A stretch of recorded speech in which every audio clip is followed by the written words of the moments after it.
Hello everyone, आज मैं बात कर रहा हूँ अप स्ट्रीम और डाउन स्ट्रीम के बारे में। बच्चों को बहुत बड़ा कन्फ्यूजन रहता है कि अप स्ट्रीम और डाउन स्ट्रीम में स्पीड ऑफ बोट को क्या कंसीडर करना है। तो आप ध्यान दीजिए, आज आपका ये जो कन्फ्यूजन है हमेशा हमेशा के लिए दूर हो जाएगा।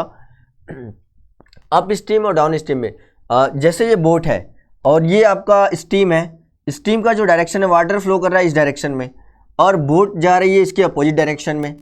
तो ये जो कंडीशन बनेगा ये किसका बनेगा? अप स्ट्रीम का बनेगा।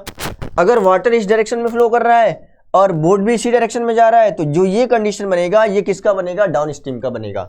तो speed of boat in upstream क्या होगा, speed of boat in downstream क्या होगा, इसको समझते हैं। हमने ये कंसीडर कर लिया कि speed of boat in still water x kilometre per hour है, x किलोमीटर पर आवर है। और जो स्पीड ऑफ स्टीम है ये है आपका y किलोमीटर पर आवर।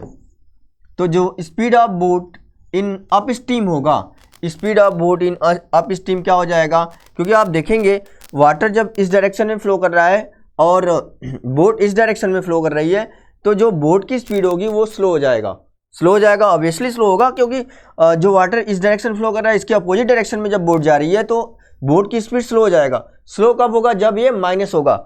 तो speed of boat in upstream क्या हो जाएगा?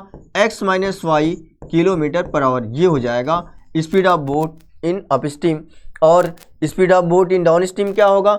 हमने ये कंसीडर किया है कि speed of boat in still water that is x kilometre per hour है और स्पीड ऑफ स्टीम ये है आपका y किलोमीटर पर आवर है, y किलोमीटर पर आवर है। क्योंकि यहाँ पर जो बोट की स्पीड है, वाटर का फ्लो जिस डायरेक्शन में उसी डायरेक्शन में बोट भी जा रही है, तो यहाँ पर जो स्पीड ऑफ बोट होगा इन डाउन स्ट्रीम ये दोनों प्लस हो जाएगा, दोनों की स्पीड प्लस हो जाएगी। ये speed of boat in downstream x plus y kilometre per hour ये आ जाएगा आपका।